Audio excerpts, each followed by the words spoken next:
Muy buenas, ¿qué tal están? Miércoles 28 de julio, último programa de la temporada, último programa de este mes de julio, y lo hacemos cargado de temas, de asuntos de actualidad de nuestra ciudad, también muchos eventos culturales que vamos a ver, que vamos a conocer de cara a mañana y también de cara a este fin de semana, mes de agosto aquí en Hoy Jerez. Pero comenzamos como siempre lo hacemos con actualidad y nos vamos ahora hasta Puerto Cherry. Ahí lo tienen en imagen. Este es el nuevo diseño renovado de la marca, manteniendo su reconocida esencia, como ven, y asociación de valores, aportando dinamismo y frescura a esta marca original. El diseñador ha sido Modesto Granados, que ha decidido mantener el símbolo de la goleta. Y ahora vamos a ver, han visto ahí imágenes, pero ahora vamos a ver ese vídeo de cómo evoluciona este logo de Puerto Cherry.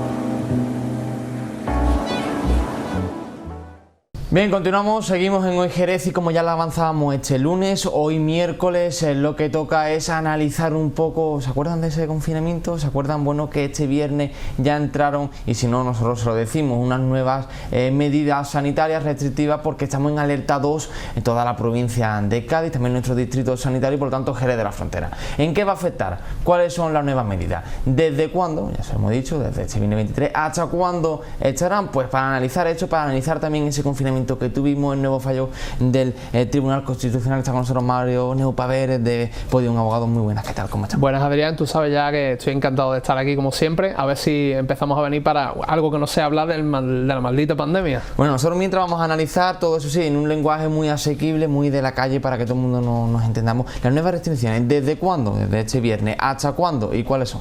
Las nuevas medidas, en principio, se prevén para plazos de 2 semanas, es decir, que tanto en el transcurso de esas 2 semanas se podrán agravar, por supuesto, y si no se promulga normativa nueva, normativa adicional, pues seguiremos y dejarán de estar en vigor en la semana que viene, ya se editaron la anterior. Estas medidas, en resumidas cuentas, son las que ya conocemos, que ya estamos hartos de ellas y no las sabemos de memoria. Se prevén toques de queda desde las 2 hasta las 7 de la mañana en poblaciones en las que la tasa de incidencia suba de más de 1000 por cada 100.000 habitantes, y con lectura caso por caso en los municipios de menos de 5.000 habitantes. Además, esto es fundamental en nuestra comunidad autónoma, porque tenemos poblaciones que durante todo el año tienen 2.000, 3.000, 7.000, 10.000 habitantes, y durante el verano se triplica, se cuadruplica su población. Asimismo, también veremos lógicamente las restricciones tanto en los locales de hostelería como en los locales de ocio nocturno, que bajan su aforo, bajan el número de comensales por mesa, bajan el número de aforo total, e incluso se estableció la obligatoriedad de llevar un registro de entrada en los locales de ocio nocturno para poder favorecer la trazabilidad de esos contagios, de esos hipotéticos contagios. También el último BOJA también prevé que se recomiende a las distintas localidades pues a cerrar los parques de 11 de la noche a 7 de la mañana, que se especialice y se favorezca el control del consumo de bebidas al aire libre, en especial, además literal y tasativo que le aparece en el BOJA, la palabra botellón. Y al final, en resumidas cuentas, también se reducen los aforos en grandes eventos, por ejemplo las bodas, las comuniones y demás. El problema aquí es el de siempre. Estas medidas se tienen que cumplir. Si estas medidas no se hacen cumplir, no valen de nada. Y de hecho, en el último caso veíamos recomendaciones, no veíamos obligatoriedad de las mismas. ¿De qué sirve, por ejemplo, que lo veíamos en la semana pasada, que algunas comunidades eviten, por ejemplo, parte del baile de la boda, pero el aforo sea el mismo, y luego, sin embargo, en Andalucía el aforo es distinto, y en otra comunidad radicalmente distinta hay toque de queda, en la otra lo permite o no el Tribunal Superior de Justicia de turno? ¿de qué sirve si luego además es que no se cumplen, no se hacen cumplir esas medidas? Bueno, ahora también sobrevuela esa duda, esa idea de, oye, el confinamiento que vivimos hace un año y medio fue constitucional, era inconstitucional. Ahora el Tribunal Constitucional ha publicado un fallo, ha fallado que este estado de alarma parece que era anticonstitucional. ¿Esto es así? ¿No es así? ¿De qué estamos hablando? Cuando el gobierno nos metió en nuestra casa, para que nosotros nos entendamos, lo hizo a través del Real Decreto 463/2020 del estado de alarma. En este Real Decreto, en el artículo 7, se preveían solo unas mínimas excepciones para poder salir de casa. Lo típico de salir a comprar pan y echar gasolina al coche para ir al hospital, por ejemplo, porque lo necesitábamos por la crisis sanitaria en la que vivíamos. Restricciones además que ya nos conocemos de sobra porque luego fueron las que vivimos en el segundo estado de alarma en cuanto al toque de queda y demás. ¿Cuál era la cuestión? Que Vox, el grupo parlamentario de Vox, recurrió al Constitucional este Real Decreto, y ahora el Tribunal Constitucional, que es el máximo intérprete de la Constitución, no lo digo yo, lo dice la propia Constitución, debatió sobre si este estado de alarma, el primero, el de marzo y abril de 2020, cumplía los cánones de la Constitución y de las leyes orgánicas correspondientes o no. En este sentido, el Tribunal Constitucional, por 6 votos a 5, fíjate tú qué estrecha mayoría simple, más simple imposible, declaró que el artículo 7, el que nos metía en nuestra casa, en el mismo se daba más una suspensión de los derechos que una limitación de los derechos, concretamente de los de libertad de circulación, lógicamente, y libertad de residencia. ¿Cuál es el problema aquí? Que mientras que 6 magistrados comprenden que la limitación, porque además el propio artículo 7 se denominaba limitación, realmente lo que había es una suspensión.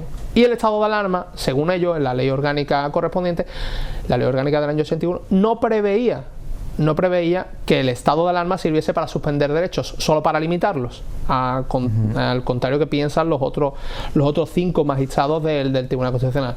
Esta limitación tenía tanta intensidad que realmente era una suspensión, y como es una suspensión se debió utilizar otro mecanismo, por ejemplo el del estado de excepción. De hecho, en la sentencia no comentan en exceso si el estado de alarma servía para lo que se usó, que fue la pandemia, o si no servía, sino si la limitación o suspensión de derecho que se pretendía, el instrumento constitucional elegido era el correcto. En resumidas cuentas, también se declaró inconstitucional tanto parte de ese artículo 7 como otro apartado del artículo 10 que preveía que el Ministerio de Sanidad pudiese ampliar las medidas, reducirlas, limitar las medidas en base a la evolución de la pandemia. A mi parecer, esta sentencia, el problema clásico de la sentencia del Tribunal Constitucional es que llegan tarde. Estamos hablando de que estamos en julio de 2021. Verano 2021, cuando estamos debatiendo sobre un estado de alarma que vivimos todos en marzo y abril del año pasado, y que digamos que llega tarde y llega por una mayoría simple, que quizás si uno de los magistrados que estaba hubiese pensado lo contrario, ahora de repente diríamos que el estado de alarma era constitucional. ¿Hasta qué punto podemos vivir y podemos convivir nosotros con esa inseguridad jurídica? Más si teniendo en cuenta la calidad tanto de la propia sentencia como de los votos particulares. Estamos hablando de magistrados del Tribunal Constitucional que son todos juristas de reconocido prestigio. Y ahora, ¿qué es lo que ocurre con la hostelería? Porque si pueden pedir responsabilidad patrimonial, porque si claro, estamos en casa, si no deberíamos de haber estado en casa, ellos deberían de haber cerrado, no deberían de haber cerrado. ¿Qué ocurre con todo esto? ¿Qué posibilidad tiene el hostelero de reclamar algo?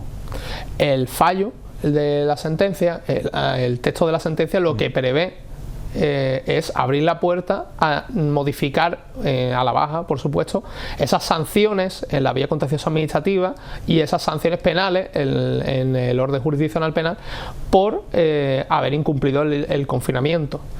¿Cuál es el problema aquí? El problema aquí es que con respecto a la responsabilidad patrimonial va a tener que hacerse un análisis caso por caso, porque la sentencia no abre la vía a ese camino. Sí, de hecho lo establecen, que el Tribunal Constitucional debate solo sobre el instrumento legal. Y ya vamos a cambiar de tema, nos queda poco tiempo, quiero que me lo resuma de una manera muy rápida. Pasaporte COVID, ¿existe discriminación? ¿No existe discriminación entre vacunados, no vacunados? ¿Nos pueden pedir para entrar en el cine, en el teatro, en un restaurante que estemos vacunados al 100%, que tengamos una PCR? ¿Eso se puede hacer?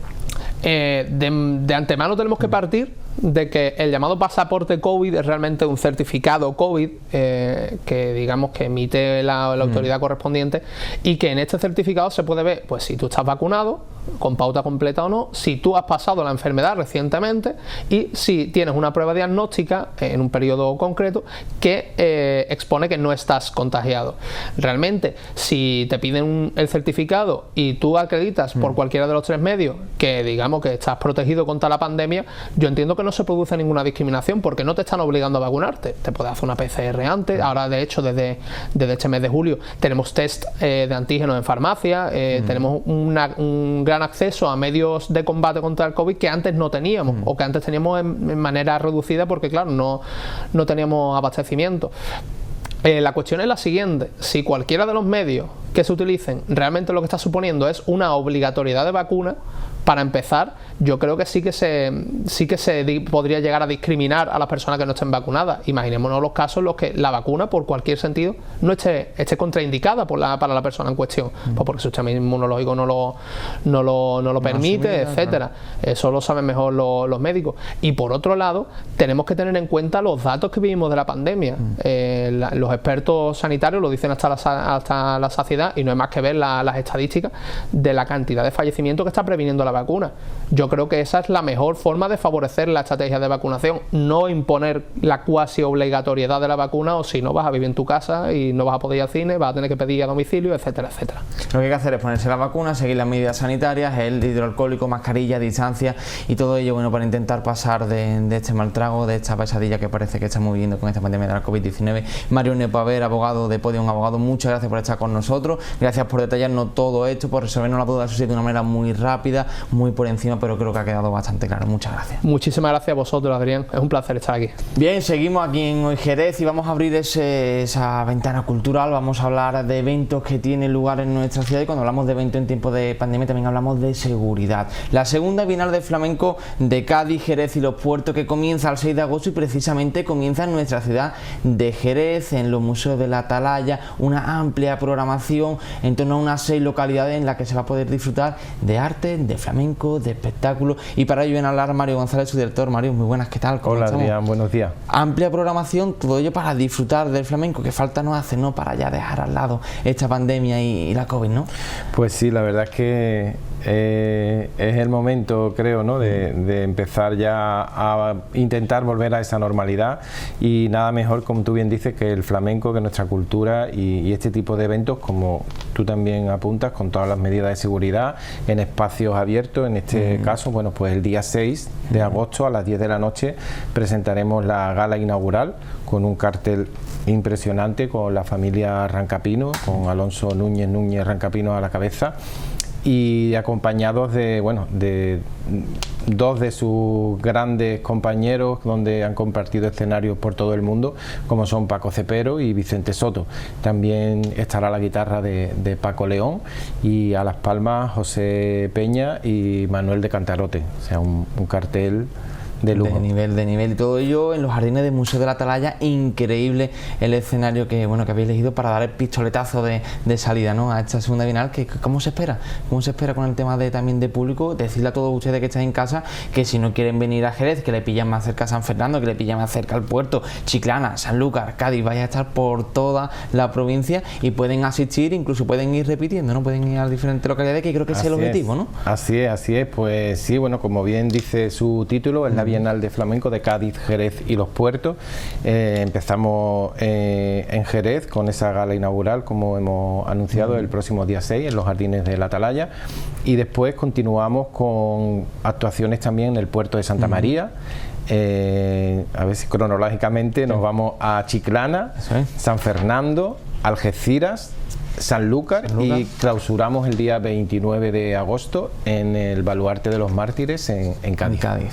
Una programación espectacular, increíble, en la que se puede disfrutar de todo un poco, ¿no?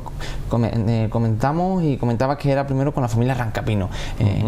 yo creo que no hace falta apuntar mucho más, pero es que luego continuamos, por ejemplo, en San Fernando el 13 de agosto y en un lugar también exquisito, en el Castillo de San Romualdo. Todo ello son localizaciones increíbles para escuchar.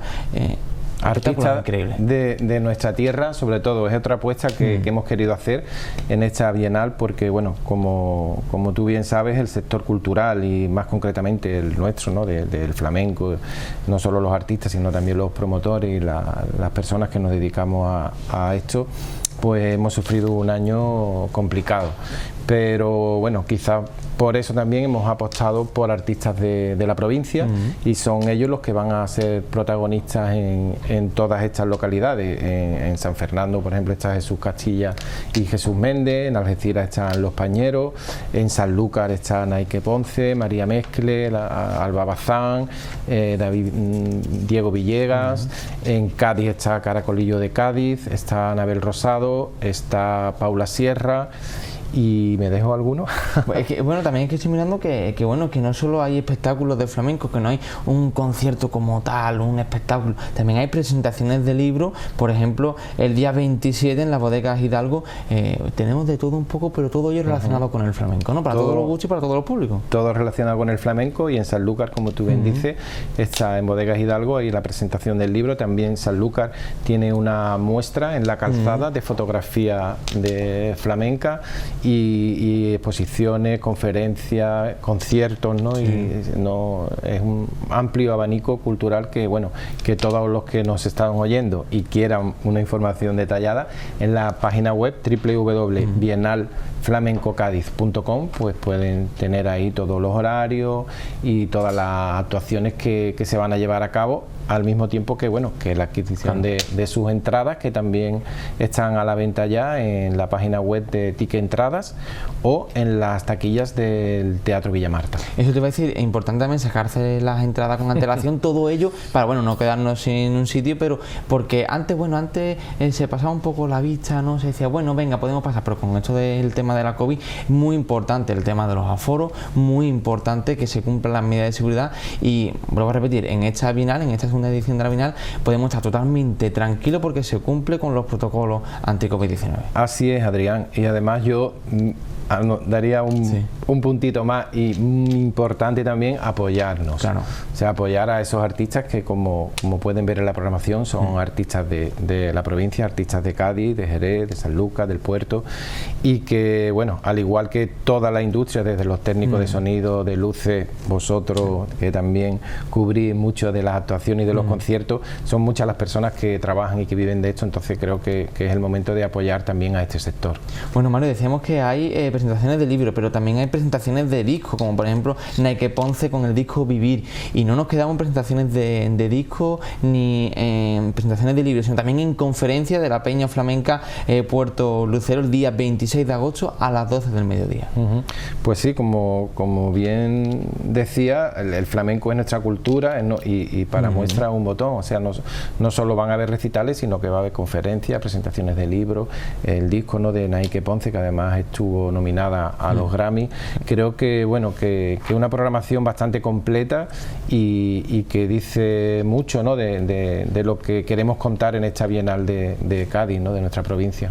Yo creo que es increíble pasear por las calles de nuestra provincia, no sé, ir a la plaza del Castillo de San Marcos en el puerto de Santa María, o por ejemplo visitar el Claustro Museo Municipal en Algeciras, escuchar un poco de flamenco, asistir a ponencias, escuchar ese feedback, todo ello para enriquecernos y para pasar unos días de verano que suelen ser muy calurosos, pero también al mediodía, por ejemplo a las 12, como comentábamos con esa ponencia, perfecto, ¿no?, para aprovechar y para disfrutar del flamenco a cualquier hora y en cualquier sitio. Y en un entorno, Adrián, como es Cádiz, ¿no?, que bueno, creo que es uno de los destinos más buscados por todo el mundo. Y después hay otra cosa que también quería reseñar. En el puerto de Santa María hay 2 días que hacemos 17 y 18 de agosto, donde estará Aroa Cala y el Selú del Puerto, pero compartirán escenario con las escuelas, de baile del puerto, que creo que, bueno, es un papel muy importante a los más pequeños, pues mostrarle, ¿no?, nuestra cultura y que la conozcan, ¿no? Es una forma de que, bueno, el día de mañana pues tendremos ahí buenos aficionados y buenos gaditanos que conozcan sus raíces. Sí, porque esto no está enfocado para el guiri, para la persona de fuera de la provincia ni de nuestra ciudad. Esto está enfocado también para ellos, pero también para nosotros, para los que entienden, para los que no entienden de flamenco, para los que saben más, para los que saben menos. En definitiva, es para asistir a un espectáculo, a una presentación y llegar a casa satisfecho con lo que hemos visto, con lo que hemos escuchado, ¿no? Sí, y sobre todo eso, acudir a eventos de nuestra tierra. Claro. O sea, como tú bien dices, es para todos los públicos. De hecho, recalcar esa actuación, ¿no?, de las escuelas del puerto, que creo que es muy importante que nuestros más pequeños pues conozcan nuestra cultura. Y abierta, bueno, no precisamente o no expresamente para el turismo, claro, sino que está abierta a todos los públicos y sobre todo para el gaditano y para el español, ¿no?, que visita Cádiz en esta fecha y tenga una muestra de lo que es la cultura flamenca de Cádiz. Importante, todo lo que esté en casa, ticketentradas.com para sacar la entrada, y también la página web, ¿no? Vamos a recordar la página web. Sí, la página web www.bienalflamencocadiz.com, y las entradas en Ticket Entrada y en la taquilla del Teatro Villamartí. Después en cada ayuntamiento, en cada municipio, pues tendrán en sus puntos de venta física. También muy importante la colaboración, ¿no? Colaboración de las entidades municipales, de los organismos públicos para colaborar con esta segunda bienal, muy importante también porque, bueno, solo muchas veces también cuesta andar y hace falta también ese apoyo institucional, ¿no? Pues sí, la verdad es que, bueno, agradecer a la Junta de Andalucía, ¿no?, que ya desde la primera edición de la bienal pues estuvo apoyándonos, y en esta segunda edición la Diputación de Cádiz, que también ha dado un paso importante para que todo esto sea posible, bien, como tú bien apuntaba, y después los ayuntamientos, o sea, decir esto nosotros, ¿no?, y detrás de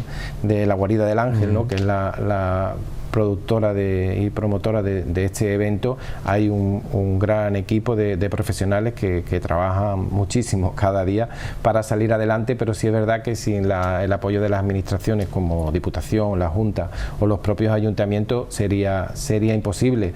Pero bueno, creo que es un evento que, como su título dice, abarca toda la provincia, que es un evento que abarca pues esa gran pata, ¿no?, de nuestra cultura como es el flamenco, y que, como decía antes, el apoyo también del aficionado, y que asistan a estos eventos para que en unos años pues tengamos ese gran evento como tienen otras ciudades, que sea la Bienal de Cádiz. Y lo enriquecedor que es, porque vamos a escuchar cante, vamos a ver baile de cada punto de la geografía de Cádiz, de la provincia, porque no es lo mismo a lo mejor escuchar la bulería de Jerez, que las alegrías, todo ello, y bueno, y escuchar en Cádiz bulería y escuchar en Jerez alegría y todo eso, ¿no?, que conlleva el enriquecimiento al fin y al cabo de la cultura del flamenco, ¿no? Así es, pues es esa idiosincrasia, ¿no?, que tiene nuestra provincia, que es tan grande, aun siendo no en extensión, no sea muy grande,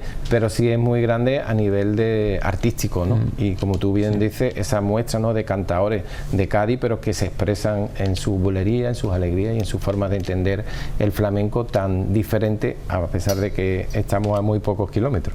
Mario, muchas gracias por estar con nosotros, gracias por detallar, bueno, la amplia programación. Nos queda también algo ahí en el tintero, pero eso se lo dejamos para que en casa entren en la página web de la Bienal y ahí se empapen de vídeos, de imágenes, de todo el programa extenso que comienza este 6 de agosto en Jerez y que finaliza el 29 de agosto en Cádiz. Todo ello, arte, flamenco, presentaciones de disco, conferencias, presentaciones de libros, todo ello para deleitarnos con el flamenco. Mario, muchas gracias, y ya perfilar los últimos que quedan y a disfrutar durante todo el mes de agosto del flamenco. Pues y de esta provincia. Adrián, muchas gracias a vosotros, y como tú bien dices, ya aquí en nada, el día 6 en Jerez, a gran gala inaugural, y después a disfrutarlo, porque bueno, ha habido mucho trabajo anterior, pero es verdad, esa reflexión la hacía cuando venía para acá.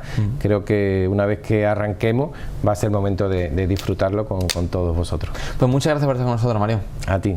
Vamos a continuar, ya saben, Ticket Entradas, os recuerdo, ticketentradas.com para adquirir todas las entradas de esta segunda Bienal de Flamenco Cádiz, Jerez y Los Puertos. Continuamos aquí en Hoy Jerez, en 8 Televisión.